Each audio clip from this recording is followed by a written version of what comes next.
Welcome to the Star Trek Discovery After Show, which I haven't leaned on the yet much this season because it's only our second episode. We know you have many after show options, so we thank you for choosing us. I am Christian Bladt. As always, Nikki Bailey. Hey, hey. We are going to talk about Star Trek Discovery Season 4, Episode 2, which I think is called Anomaly. Anomaly. Yeah. And there's definitely a big anomaly in here. Always like to start big picture. What did we think of episode 2 continuing pretty much right where we left off last week? I thought it was hmm. It was a really good opportunity to learn more about the characters. And I don't understand how Book was even able to function 2 days after his planet was destroyed, but whatever. And I'm not sure I'm feeling Burnham as captain. I said it. Oh my god, I said it. I said it. Oh, you said it all right. You went there. I But went there. I think they want you to feel that way because she's got the rest of the season to win you over, you know? Yeah, I think that, well, it was a projection of Stamets, but if I were actual Stamets, I would probably have been more comfortable with Grudge taking the helm than Book flying around in there. I feel like Right. Grudge is really familiar with that ship. Um, but what I learned in this was that the Stamets book, like Hope and Crosby film series that I didn't realize I needed. Let's get those two palling around more often. You know, it, it was, but it did actually give us some legitimate, like really nice character stuff out of Stamets eventually. Just Yeah. the thanks for saving my family. I hated that I didn't save my family and you just went in and did it without breaking a sweat. Stamets is another one of those characters who has we're in our fourth year now. I've had a lot of time to really appreciate him. He was very annoying when the show started. And I also felt Tilly was very annoying when the show started. There are some characters that might still seem annoying, but we've gotten to spend so much time with them. And what did you think about that sort of, that very awkward mandated bro hang for Book and Stamets? It was so awkward, and I kept thinking was there's no way that Book should be able to do anything right now. And of all the people for him to have to do anything with, to send Stamets, that's just going to be uncomfortable. So I was physically uncomfortable watching them be uncomfortable with each other. And I also wanted Stamets to be like, you know what, you're right, I don't need to be here, and and take off the Yeah, just don't get blown up and bring me back my data. bring me back Thanks, to bud. Data. Thanks. Uh, the thing that surprised me, look, initially they were going to send Detmer to fly Book's ship. And then it's like, well, Book knows his ship better. But why was Detmer like not there also flying that ship, by the way? Right, Because it was like, right. wait, just Book and Grudge? Those are the only beings on the ship? What did you think about that? Did you think that would have made more sense? Yeah, I really I thought actually that they were going to send that once it became clear that Book was going to go. I thought they would send Detmer as well, just because we already know that Book's going to have some PTSD and he's not going to be able to perform. I was expecting them to send Detmer as well. I was expecting them to send Detmer and for there to be some more what's the word I'm looking for, opportunity to sort of learn more about Detmer and that character and how she then is a part of the rest of the crew. I was just hoping for more opportunity to spend some time with Detmer. So that's all right. Maybe they'll give us more time later. Yeah, I was thinking that when that happened and then it was quickly pulled away. Do you think that the actress who plays Detmer, I believe her name is Emily Coots, but I could be wrong with how you pronounce that. Do you think she was like, "Oh my god, this is going to be great. I'm going to get to do something." Oh, nope, nope, no, I'm And then not. she turns the page and she's like, "Damn it!" Yeah. And she's like, "Oh, okay, I see why I was only given 8 pages of the script. It's because I'm not really in it." Okay, awesome. But yeah, it's we even talked about it last week. We really they like to give us like an episode where we get to spend a little bit of extra time with outside of our regulars, outside of our Burnham, Saru, Tilly, and and we really spend a Right. lot of time with Stamets and Dr. Culber. They keep sort of adding on to their family unit, so more people get to share in that in terms of In terms of uh attention. Yeah. yeah. But yeah, so let's see. And yeah, Craig Robinson from across the pond making the great point. Didn't we get a Detmer scene last season flying a small ship? Yes, but I think that the key there is the fact that book ship, for lack of a better term, transforms and you can do it at will. He's definitely. I understood the argument that he's more skilled at it, but I think a babysitter would have been in order. Would have And been a really good idea. and at the end, he's like, "Yeah, I wasn't ready," and we're like, "Yeah, we knew." You know, just Everybody because. knew. Yeah. So I I don't know. actually literally paused the show and turned to my partner and said, "Okay, look, if you on my ship and you going through some shit and I tell you you can't go, you can't go. I'm the Yeah. boss. I'm the boss." Like I really, and this speaks to some of my issues with Burnham as captain for me as well. Like I don't think she has the gravitas of a captain yet. And so that conversation where Book was insisting on going, and he said, "I'm not Starfleet. I don't work for you. You're on my ship." Like I would have neck rolled and completely read him for filth for that. Yeah, I think that he did make the strongest point you can make, which is like obviously if this were you in this situation, you'd be saying exactly what I am. You know. But she's like, "Yeah, but obviously I'm usually wrong." So but yeah, and I think that it's I don't know, it's almost like it's not like a Twilight Zone ending, but it's sort of like one of those like where you throw your hands up in the air because they go through all of that. They're successful. And they're like, "Yeah, we can't this data isn't any good to us because as soon as we left, it started going the other way." So, Yeah, thanks for almost dying everybody, but but it was kind of pointless. mostly book, but all for nothing, you know. But which then as a viewer, I'm like, well, why did you do that to me for an hour? If it's like, why did we go through all that? I don't know. But and I don't know. Like I said, I liked it from the character point of view in terms of, with Book, it's just sort of, we didn't really get that much out of him, but um, it's, I don't know. I just feel like the happiest Burnham has ever been on this show is when she's not involved with anybody. You know, it's like Mm, look at what it brings into your life. right? You're the captain now, and you have to make these kind of decisions, and they don't go well. I mean, it's a lot of pressure for her. And is she But going to be the first captain who's got a partner on the ship with her full time? Now that I'm thinking about it, did anyone I, else? I'm thinking you're right. Yeah, because no, because Cisco's wife was back.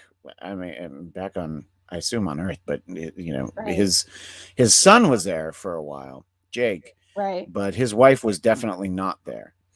But that's the only family example. Anybody who's watching, whether you're watching live or the archive, let me know if we're missing something. Because Riker and Troy. I mean, first of all, Riker wasn't the captain, and they And they weren't. didn't get together till later. Yeah. Yeah, right, exactly. But yeah, I think it is.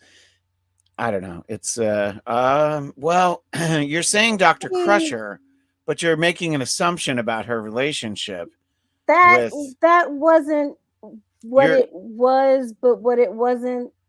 she's making an assumption about Dr. Crusher and oh, I'm going to say it, JL. But hey, remember the year that we had Dr. Pulaski because Gates McFadden wanted too much money, and then Hmm. all of a sudden she came back. She was like, "Oh, I guess that what you offered was probably enough money." Anyway, just a little, just a little aside there.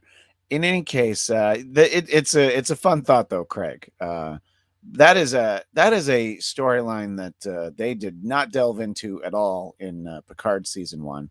I wonder if we're going to get Gates McFadden in season two of Picard. I feel like they owe us. I mean, I know this is not the Picard after show, but I feel like they owe us some kind of ending to that relationship, some kind of resolution, because they played, they they they they flirted or whatever they did, whatever Dr. Crusher and Jean Luc did. Yeah, Um, I would like to see what ended up happening with that relationship. So I think that's, let's call the writers of Picard and tell them to do that. I think they're already done with season two, but they're working on season three. So let's just say, look, if you didn't get to it, you this is your chance now. Yeah. Um, in any case, well, all right, Craig, Archer and Portos, which of course you say Portos, and you live in the Valley in Los Angeles. I'm thinking delicious Cuban food, but I know what you're saying. So you know, there's a couple in there, and but I think that this is, I mean, this is the first like captain with her. I mean, her partner. I mean, and you know the first episode, like before everything went sideways, I actually thought he was going to go off on missions and we were going to just see him once in a while, Right. but not the case. In any event, let's talk about I feel like we've explored, no pun intended, well, let's talk more about this anomaly. Let's not look, Nikki and I could break down the science of it for what we think happened just as well as Tilly and Adira could, but we don't want to lose the audience, so we won't talk about it from a science standpoint. But what do you feel as a viewer from sort of the unpredictable nature of what this can do, and could it be heading anywhere other than Earth? I fully expected when Book got his ship in there, I fully expected us to see a ship in the distance in the middle of this cloud of gravitational anomalical whatever it was called. I expected there to be a ship or something in there.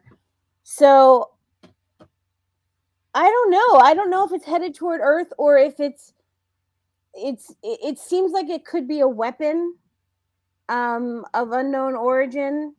Um a planet destroying weapon. That sounds like very Star Warsian. Yeah, no, So it's a yeah. They finally got away from making Star Wars movies about building a new Death Star. So now Star Trek is going to do a whole season on building a new Death Star. Um, yeah, I feel like it's naturally occurring though. But I am leaving the expectation open. Look, from a narrative standpoint, from a storytelling standpoint, it'll be more fun if I mean, I don't even know who could create something like this, but a rogue faction that you still got people mad at the Federation. We saw that in the season premiere. and Um, we also don't know how much science has been, like we don't know what's possible now in this world. Maybe there is some alien species that's capable of creating something like this. I want it to be a weapon, basically. I is yeah, what I'm saying.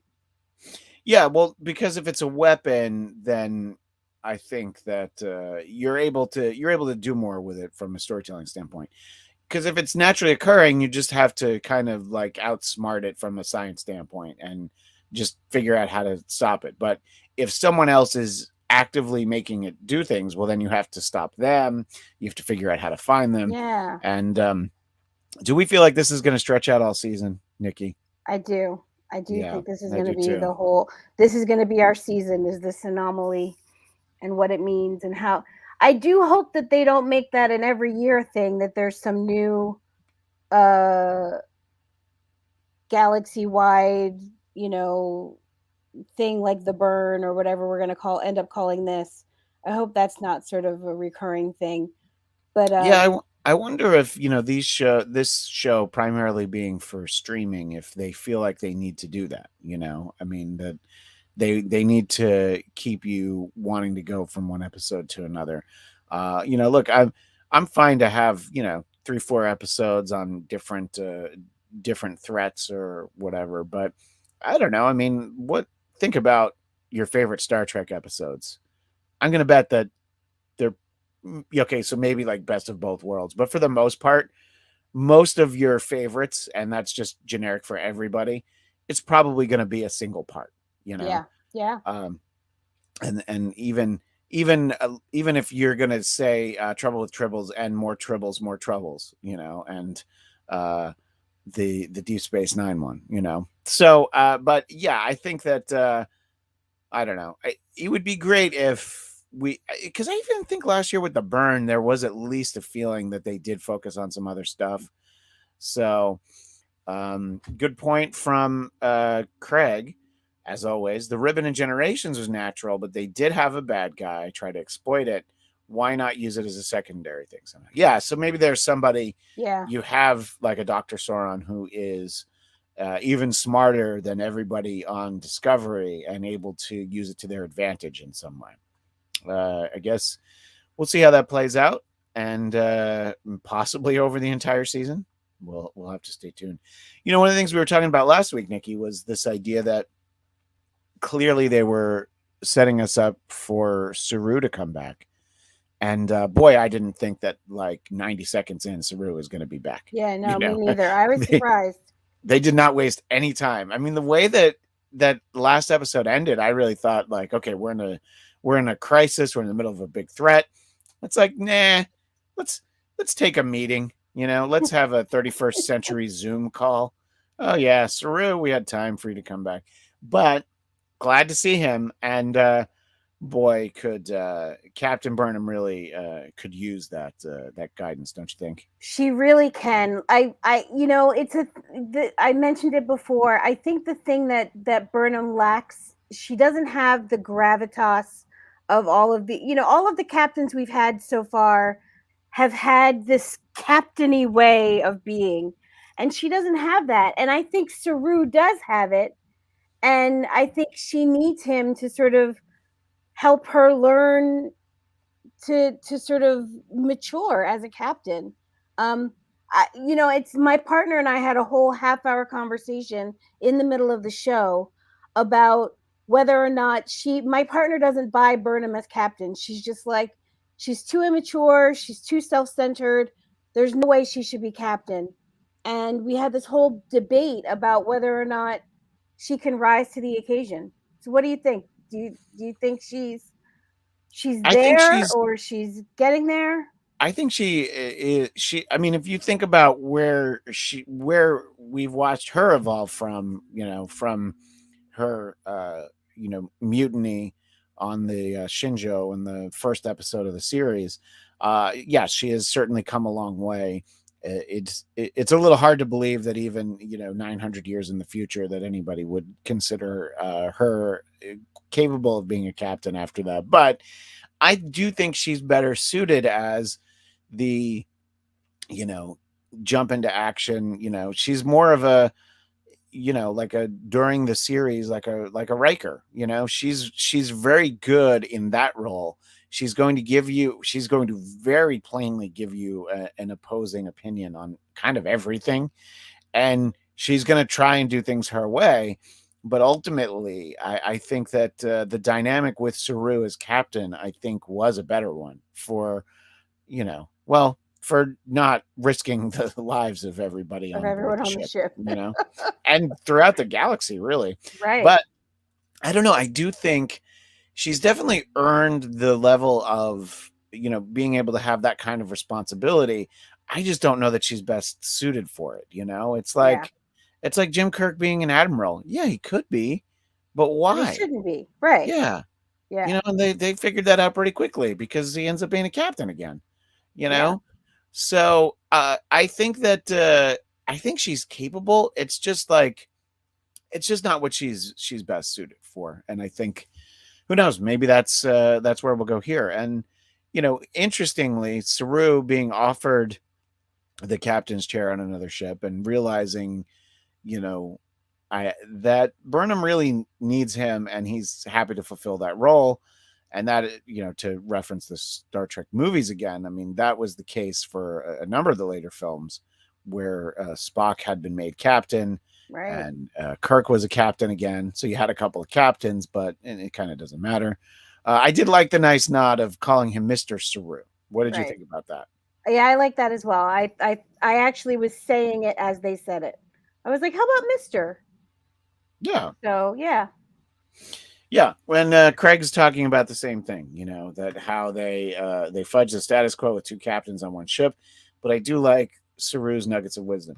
It was interesting. I can't remember if it was Reese or who it was, but somebody referred to him as captain, and that's sort of that moment of like, you know, let's she's the captain. Let's figure out what else to call me.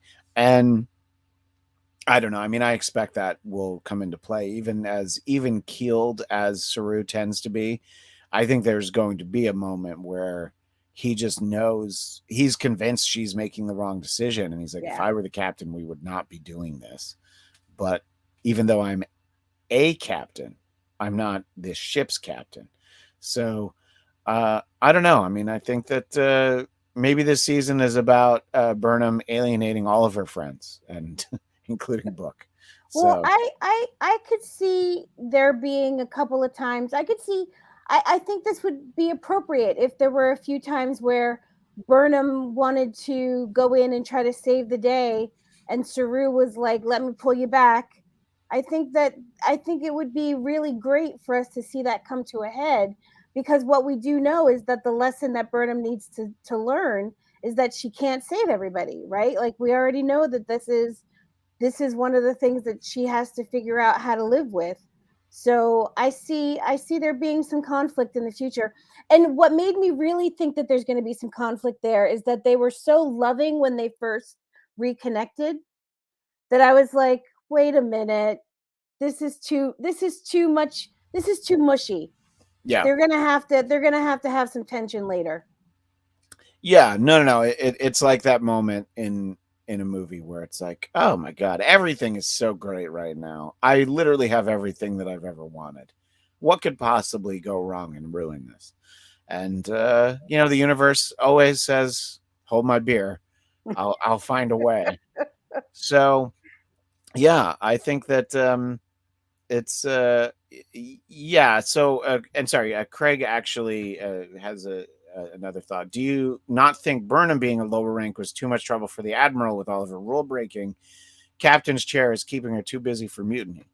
I mean, I think there's something to be said for that, but I don't think that he would.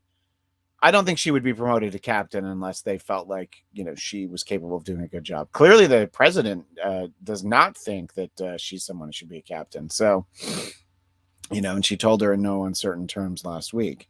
But she was kind of an afterthought this week, the president. You know, I really Yeah. thought she was going to figure more into this, but I guess we're saving her for later in the season.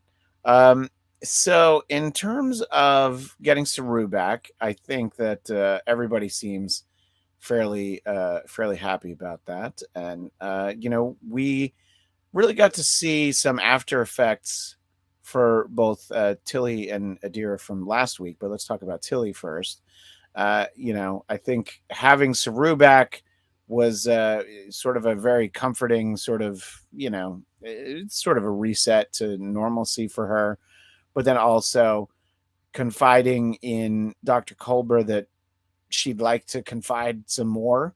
I think that that's growth for Tilly because, you know, I think that that's a character who, as much as she just blurts out what she's thinking, I think that her deep feelings usually tend to be inside. So I think she's seeing that a higher rank means that you can't internalize everything anymore, you know? Yeah, definitely.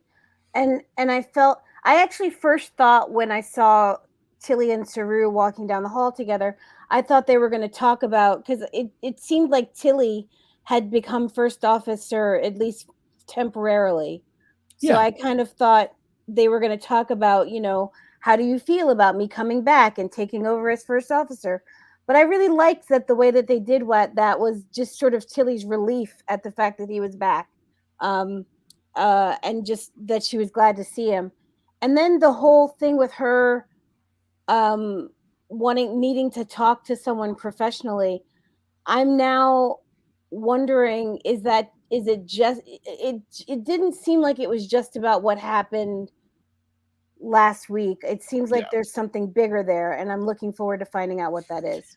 Yeah, I think that having trouble dealing with what happened on the space station just made her realize, all the other stuff that she needs to talk about. And, we don't really know that much about her before Starfleet. I mean, Right. she's probably referenced things, but as Burnham, I mean, there were flashbacks. They cast an actress to play her as a child, so clearly we know a lot about her. And I think Saru, we know a fair amount as well.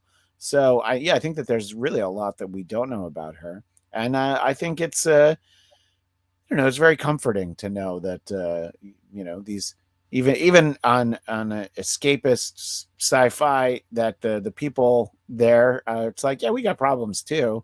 They And still need therapy. Yeah. yeah, and I think it's I don't know, I think that it's more endearing towards Tilly. I did think that Tilly snapping at Adira was very much the way that everybody in season one wanted to snap at Tilly almost every time she opened her mouth. It's very much the Stamets Tilly dynamic from the beginning of the show. Mhm. Mhm. And I thought, I think it was it was it Hugh who said it, who pointed out that all that they really want to do is impress Yeah, Tilly.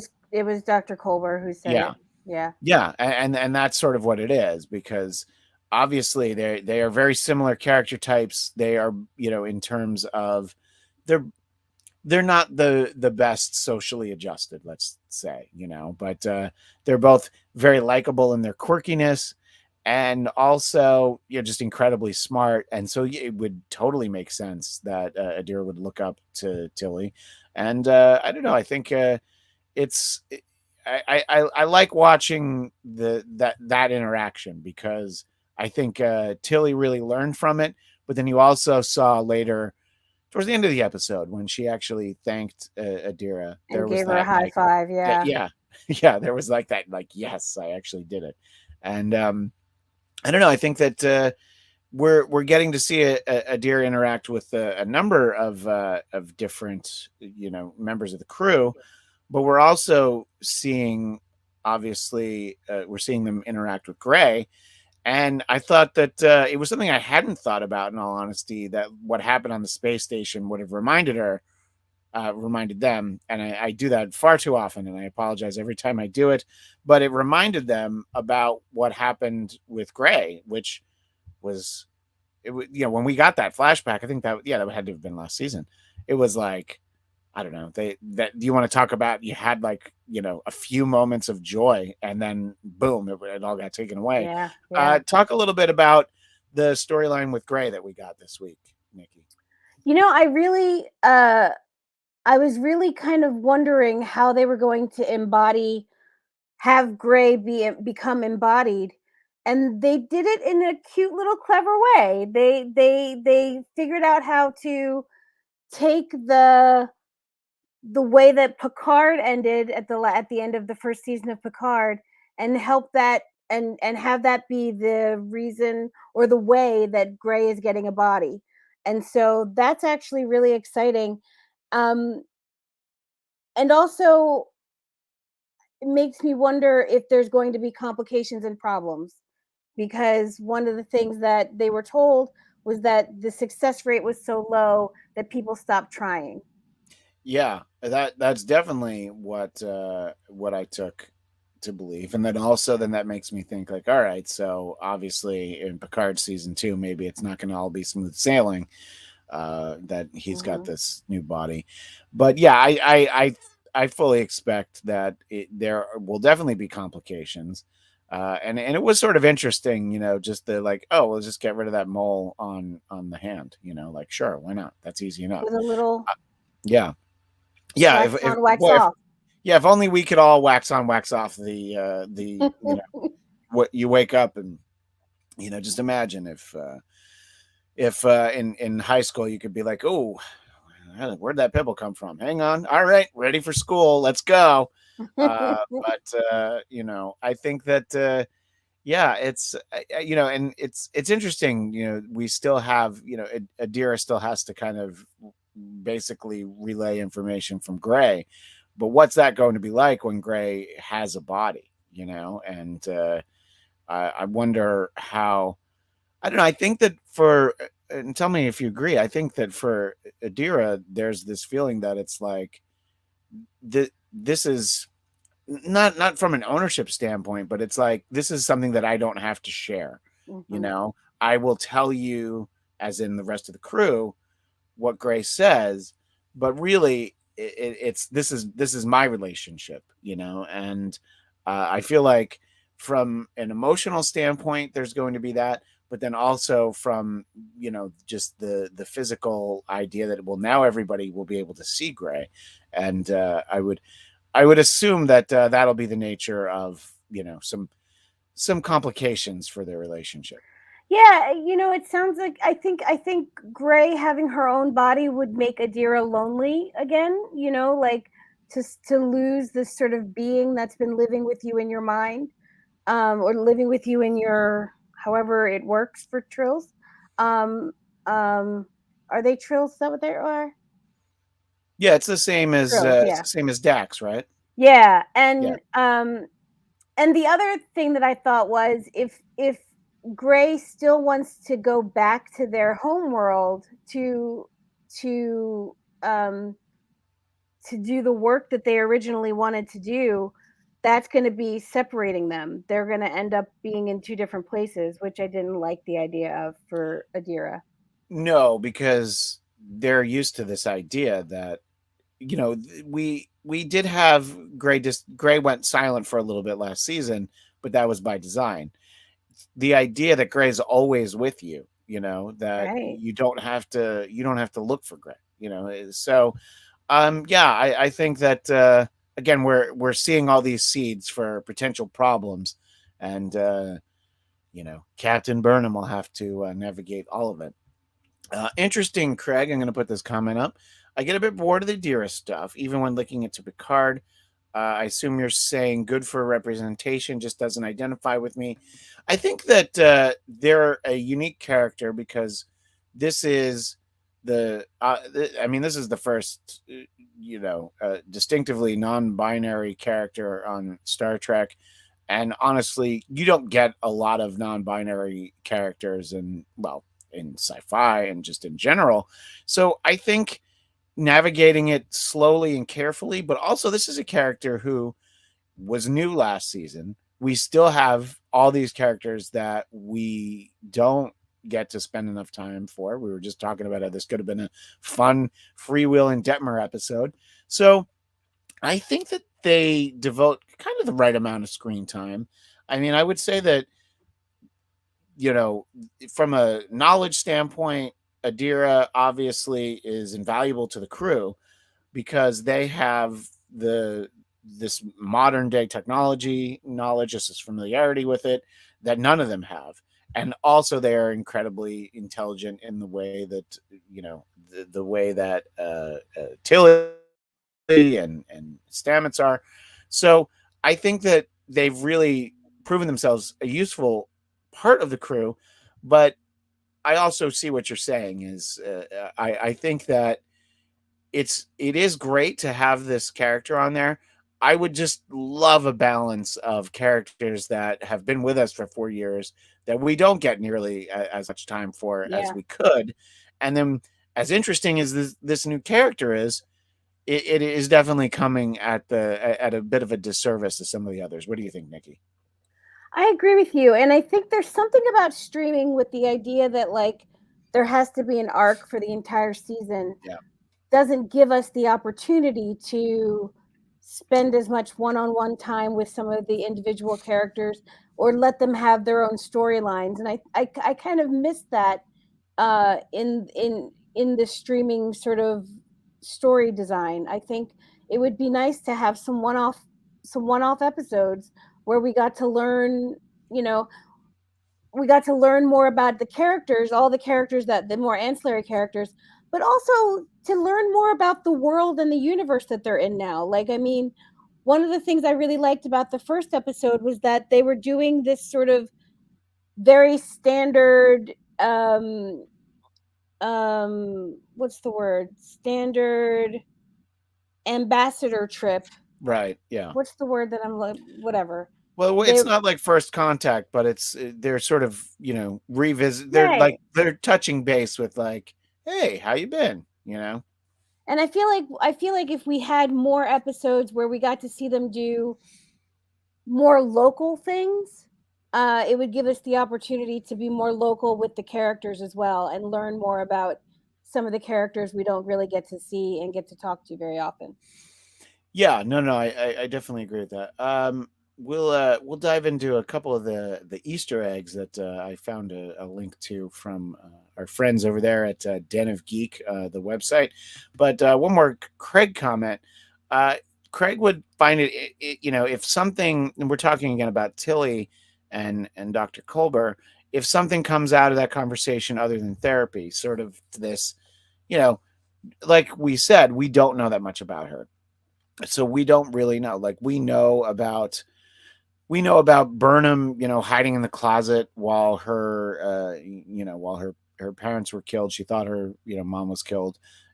We know about a lot of that stuff. We don't know anything from Ellie's life, yeah. Tilly's childhood, Tilly's life as a whole. So yeah, I think that we'll get a lot out of that. Maybe we get a Tilly flashback episode at some point. But as you were sort of talking about this point that we've made a few times throughout our conversation today, this idea that there are characters that haven't been serviced, you know, with the departure last year of Georgiou, there was definitely a vacancy, because that was, she was such a commanding character, wonderful actress, but a huge part of Burnham's life was this person. So there's really a lot of screen time available since then, and it seems like we have spent a lot of time with Adira, and I hope we continue to. But I would like to see, and look, there's other people on that ship that we don't really know, that we haven't seen Yeah. at all. So Yeah. I'm always up for that, but we don't seem to really get a lot of that on this show. So we talked a little bit about Saru's rank, being a captain as well. Speaking of Philippa, we did see her telescope, which it's nice to know that it's still there. Original Philippa, not Ye- the right, that's true. yeah, That's the prime Philippa, not mirror Philippa. Yeah. right. Yeah. So yeah, and then one of the things that we mentioned and you referenced this, Gray did mention this idea of becoming a host again with this new body. So we'll have to kind of see what goes from there. Oh, this was something that I wanted to reference. That obviously the Discovery is an older ship, but we're so far ahead in the future now that Burnham has her own holodeck. What did we think about that? I was surprised. I mean, I don't remember seeing a holodeck on Discovery before. And maybe Yeah, it but was I there mean, and I don't remember. no, they specifically, I think it was Saru reference. Oh, you added one. So Oh yeah. so in these like last 5 months, in whatever kind of retrofitting that had to be done to get it up to snuff for the 31st century, Burnham was just like, yeah, how about we set up a device where we can get us some Dixon Hill mysteries. And also also that you can have a holodeck wherever apparently now. Like, Yeah. so it doesn't have to be a dedicated space. Yeah, So no, that no, was it's kind of not neat. the holodeck. You can Right. just have it. Yeah. That yeah. I think that and I don't know, I mean, we're that far removed from, in next generation, the holodeck was new technology. So and in that holodeck, Burnham mentions the Cliff of Surak and Lake Huron, and they are Surak is a reference to the most important Vulcan historical figure, the founder of logic and peace, as referenced in the original series episode The Savage Curtain, and again in the Enterprise three-parter beginning with The Forge. I have not seen enough Enterprise, so I'm just reading this. I did not know that at all. Yeah, I didn't watch Enterprise because it was terrible. But Yeah, yeah. The Discovery ship computer being Zora, and the this choosing its oh, own name. Uh, didn't they go 900 years in the future to avoid yes. AI being able to, get too much control? They said that. I'm like, wait a minute, you don't let it pick its own name. I mean, And where is the sphere data now? What's yeah, what's yeah, up with the it's a sphere great, data? yeah, it's like, yeah, yeah, Like they just uh, let that drop. They didn't even I think it came back momentarily with those little robots last year. Do you yeah. remember? Oh, yeah, yeah, But yeah. I do but remember that. but there I don't understand where it is and why they're not using it. Yeah, I mean, something good should come out of it. I don't know. I think that they're like, we don't get time for that. Craig asks, was Picard's chateau hologram in its own room? I mean, we talked about this on our Picard after show. Clearly, they spent so much money on the set design for that chateau that they're like, well, we have to keep using it. So Use let's it just put it over on and the ship. over. Yeah.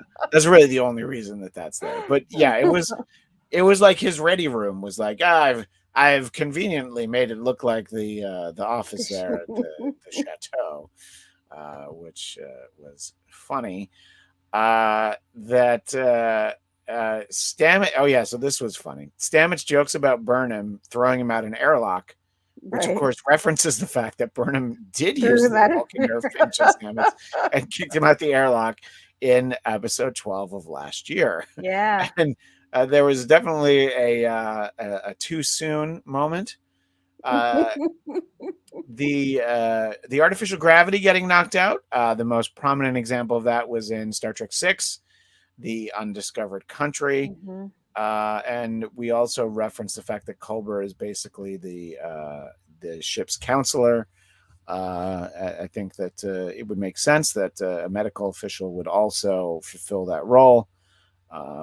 You don't, unless you've got a Betazoid on your ship, as the Enterprise D did. I think that stands to make the most sense. But always There nice to weren't see the little interesting nods. there weren't ship's counselors on other on there wasn't one on Well, on Voyager. God, I could not think of the word Voyager to save my Well, life. and remember on Voyager they didn't have a doctor because they weren't Right. ready They weren't to. meant to be So going they had the emergency the medical emergency hologram. medical holiday. Yeah, Yeah. which anytime we can get more Robert Picardo, I welcome that. He That was shops at the not that was not a pavilions near me. yeah, that was not a character that I disliked on that show. Oh I no, not at all. liked the I I liked go the. to the grocery store hoping I'll run into him all the time. Have you run into him? I haven't, but I was once wearing a Star Trek t-shirt in the grocery store and the cashier said, "Hey, you know that guy from who played the doctor from Voyager? He shops here all the time."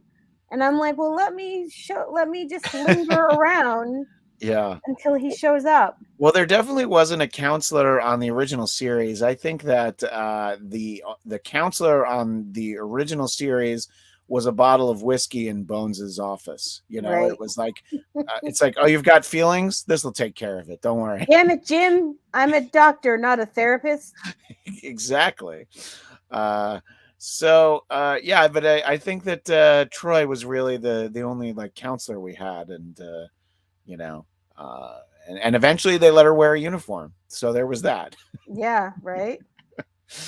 um, but yeah, I can't think of another example really. And Voyager, who knows if they had been able to go off on their mission the way they were supposed to, what their crew would have been. But in any case, I think that we have that throughout these two episodes. They've done a good job of laying groundwork for where we expect the season to go. I'm enjoying it. I think that it's, pun intended, from last year. It's a little bit of a slow burn. But it's, I think that we're getting some really good character stuff. And I'm interested to see where all of it goes. Like how does book handle all of this going forward now? Especially the realization, like, oh yeah, so we still don't know anything. I needed to Right. do this because I wanted answers, but we don't have any. What do you think you most would like to see based on this episode? What do you hope we get to see more of? And are there, do you need more Stamets and Book together? I don't need more Stamets and Book together. I do think that we're going to see more tension between Book and Burnham. Yeah, I think agreed. that's going to be a big sticking point, and I think that Book and Burnham is going to end up being why Saru and Burnham go get into it, because Saru's going to have to step in there at some point. Yeah. Um, I'm looking forward to Tilly getting therapy, and I feel like that's going to be a really great opportunity to get to know her and to get to see Hugh. I just want to see him more because he's nice to look at. Um, Well, there's something very it's a nice throwback when you can get any cast member from My So-Called Life to back do, on. and I'm just saying, You know, if if they could get Jared Leto and Claire Danes, Claire Danes, it'd be great. yeah, that's all we really need. They could do it on a hollow. Yeah, Craig, I could use some more Bridge Crew banter. We get a Hmm. little bit of it. I think we talked about it last week. That there are moments that this crew, obviously they've been through a lot together, just in sort of like their linear lives that they've lived. They've spent a lot of time together, but then they've also sort of gone through what could be a traumatic experience going so far into the Yeah, future. yeah, So yeah, I do like the you know this the like, let's unwind to 10 forward. I like there being a little bit of downtime. I don't want to have a lot of it, but I think that the poker games on Next Generation, that those are great opportunities for character development, but also it's like there's no stakes. Everybody's just hanging out. Data petting Spot, his cat, you know so it's a streaming show. You're not stuck to, like, you got to do 42 minutes and 30 seconds. yeah, It yeah. can be an hour 3 one week. So I hope that they do get us a little bit more banter, a little bit more downtime. And whatever they give us, we'll have our big announcement now that for the next few weeks, at least until we get closer to Christmas, you will be able to find our show on Thursdays here in the U.S. It's basically for Craig. I'm pointing that out. Uh, but because the episodes do premiere on Paramount Plus, I almost said CBS All Access, on Paramount Plus on Thursdays. So we'd like to get the show up in the afternoon for the next few weeks. So you've got us today. Day after tomorrow, we'll be back at the same time, 2 p.m. Pacific. It sounds like I said specific, but I really meant Pacific. 2 p.m. Pacific, 5 p.m. Eastern. We will be back Thursday, and we'll do the next 3 Thursdays. So day after tomorrow and a couple weeks after that. And we'll always be sure to let you know. But if you subscribe to the Blackcast YouTube channel, you'll always be notified when we're going live, and also be able to find the archive version of the show. So you won't have to wait long to see us again in just 2 short days. But until then, Nikki, if people do miss us, how do they keep in touch with you? They can find me at nikkibaileycomedy.com or at nikkibailey _ on all the social medias. And you can find me at Christian DMZ. As I mentioned, subscribe to Blackcast YouTube channel. That is all the time for this week, but we will see you in 2 days. Until then, live long and prosper.